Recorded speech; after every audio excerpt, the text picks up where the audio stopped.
A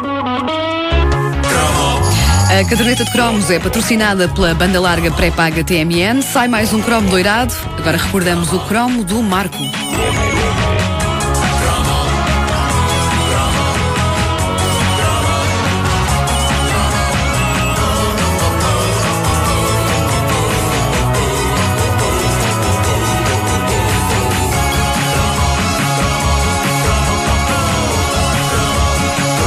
E é o cromo 200. E foi isto. Bom, foi isto. Obrigado, era só o que eu tinha para assinalar esta edição. Já há 200 destas coisas. Incrível. Incrível. Parece que foi ontem que começou. Eu Escolheste uma coisa emblemática para esta edição, não é? Muito emblemático da nossa infância para celebrar a chegada ao cromo 200. Parece impossível, mas esta rubrica ainda não se tinha centrado com a devida atenção na saga de Marco. Eu já estou a chorar. Eu acho que, além do Marco, vai haver gente a cantar isto também. É num porto italiano, mesmo ao pé das montanhas, que vive o nosso amigo Marco. Onde? Numa humilde casinha. Ele acorda. Ele acorda muito cedo. Mas para quê? Para que ele acorda cedo? Para ajudar Quem? a sua progenitora. Mas é que depois a mãe vai-se embora, não é? Pois é. Esta série, isto foi muito violento. Eu chorava Isto era tanto. atrás, Sério, eu chorava imenso a ver isto. Marco dos Apeninos aos Andes era, na sua origem, um livro lacrimejante de Edmundo de Amicis e que narrava... Edmundo de Amicis e que narrava a dilacerante história de um petis genovês chamado Marco. Ele vive feliz com a mãe, o pai, um irmão mais velho e um macaco chamado Amédio. Perante a crise, a mãe... Estás a rir que isto é um setup. Desculpa. O macaco é inesperado. É pá, sim, é inesperado. Podia ser com um cão. Não, é um macaco. Jogava avançado, não jogava a médio. Sim. Perante a crise, a mãe vê-se obrigada a partir para a Argentina para trabalhar e, dada a altura, deixa de dar notícias para grande desconforto e inquietação da família. Não, uma carta não Marco, postal, é nada. Marco, nem um e-mail? Nada, não havia. Marco. Nem uma SMS também. Marco decide então meter-se num barco e viajar para a Argentina em busca da mãe desaparecida. Isto era uma saga tremenda e a série de animação, que é mais um clássico do desenho animado japonês, estreou em Portugal no dia 22 de maio de 1977. E era uma série que não facilitava nada as coisas. Nada toca mais fundo no coração de um pequeno espectador do que a ideia da mãe estar longe e dele ir em busca dela e nunca mais a encontrar. A série fazia render o peixe naquela que é uma das mais espetaculares torturas a que fomos sujeitos na nossa infância. Pelo menos quando a mãe do Bambi morreu foi uma coisa rápida e a história passava à frente. Sim, mas aqui Marco não. Episódios e episódios. Marco demorava semanas e semanas e semanas na sua demanda para encontrar a mãe, mas felizmente, passados 1357 episódios, ou pelo menos era o número de episódios que a série parecia ter, embora deva ter tido muito menos, mas passados todos esses episódios, o jovem acabava por encontrar a mamãe. Eu não devia ter dito isto para não estragar a experiência aos espectadores mais pequenos que nunca viram a série, mas eu não consigo deixar que eles passem pelo mesmo sofrimento do que eu. Sim, criançada, aquilo leva tempo, mas ele encontra a mamãe. Mas eu acho que mesmo na nossa geração há muita gente que não se lembra desse final. Aliás, eu não me lembrava. Eu não me lembrava. Eu acho que nessa altura já estávamos deprimidos e não saíamos do quarto. Já não víamos a série. Realmente nenhum de nós não sabemos como é que isso acabou. Sim. Ora, foi uma tortura, mas todos nós, trintões a caminho de quarentões, todos nós adorámos ver aquilo e, de certa forma, a série Marco preparou-nos para as agruras da vida, mesmo que na altura nos tenha traumatizado. Eu lembro-me de me ter perdido da minha mãe durante uns brevíssimos minutos num supermercado, precisamente o modelo de Entrecampos, e de pensar que tinha... Olha, agora tenho que ir à procura dela para a Argentina. Não, e eu nem macaco tenho. Felizmente, a minha mãe não estava na Argentina, estava na secção do talho. E tu, vais embora, mamãe! Exato. Eu comecei logo a ouvir a música na minha mente. Comecei com os olhos a tremer. Era assim que o Marco chorava. Sim, todos os olhos dos animais japoneses era assim. As pessoas não conseguem ver o meu gesto de mãos a imitar a tremura dos olhos, portanto vou fazer um som. Era tipo... Não tinha este som, obviamente, mas era o ritmo do olho a tremer era assim. Foi uma tortura, sim senhor, mas de facto aquilo preparou-nos.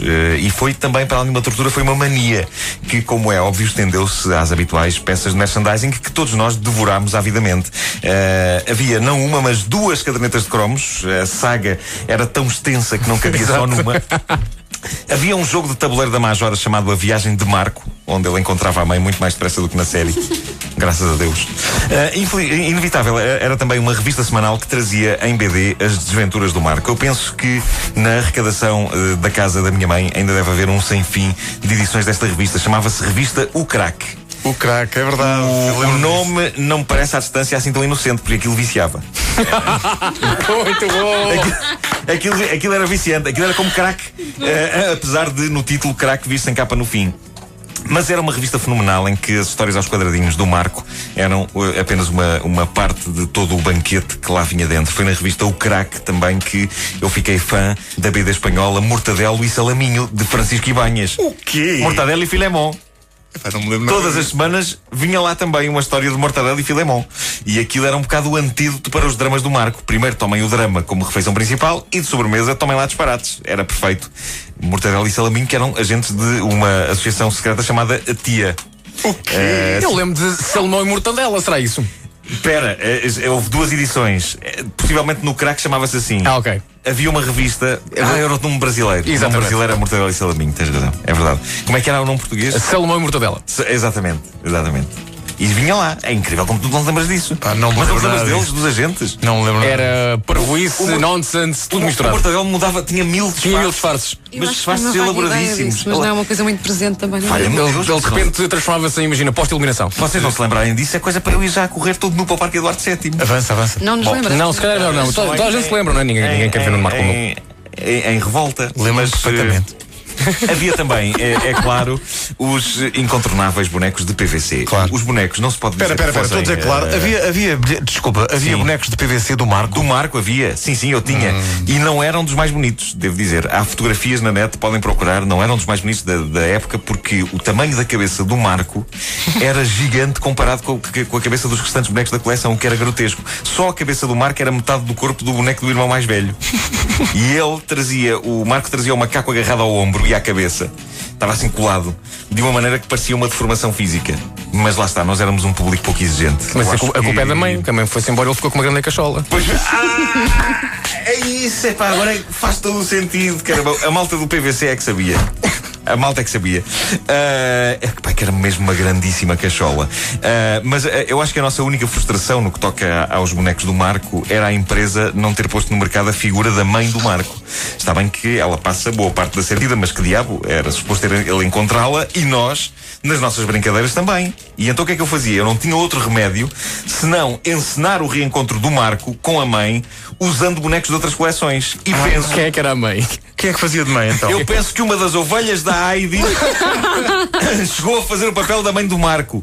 E na minha fervilhantemente infantil, na minha versão da história, encenada no meu quarto, em que os Andes eram um sofá, a mãe do Marco tinha sido transformada em gado ovino por um vilão qualquer. Possivelmente o animal dos marretas. Que eu também tinha. Então dá um reencontro histórico Isso. entre o pequeno Marco E uma ovelha. Mamã! Merco! Mas pronto, há que ter recursos, não é? Há que ter recursos. É verdade.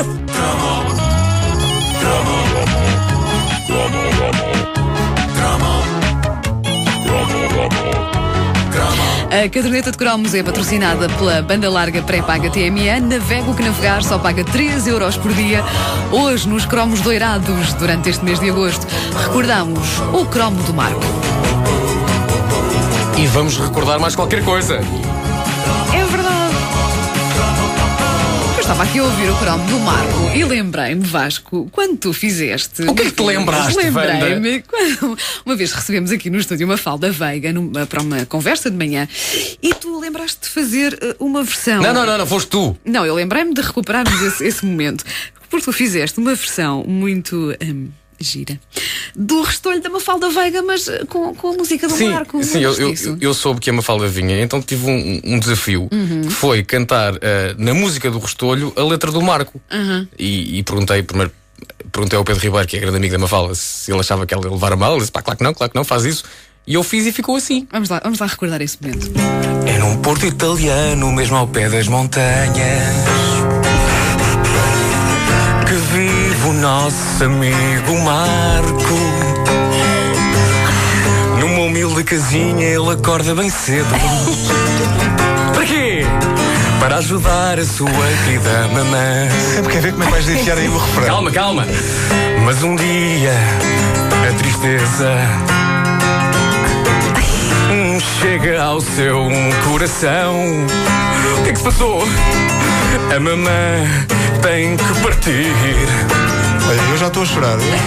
Cruzando o mar para outro país. Só quero dizer uma coisa, agora no refrão eu tive que incluir uma frase nova. Calma, eu tive que incluir uma frase, mas por motivos de métrica. Só isso, está bem? Sim. Já vais perceber qual é que é. Vamos ao refrão. Vamos a isto. Foste embora, mamã, não me deixes aqui. Adeus, mamã, pensaremos em ti. E tu vais recordar como eu gosto de ti. A telepatia era da Lara Lee. E se me voltas eu irei à tua procura em toda a parte. Não importa se for longe, hei de encontrar. Muito boa esta música que fizemos todos, não é? A mensagem do pediatra. Olá, eu sou o pediatra Manuel Magalhães e hoje vou-vos falar sobre xixi na cama. Quando é que uma criança deve entrar para a escola? Confesso que eu próprio tenho essas dúvidas com os meus filhos. Manuel Magalhães responde às dúvidas de todos os pais. Este podcast é patrocinado por Gerber, alimentos biológicos para bebés.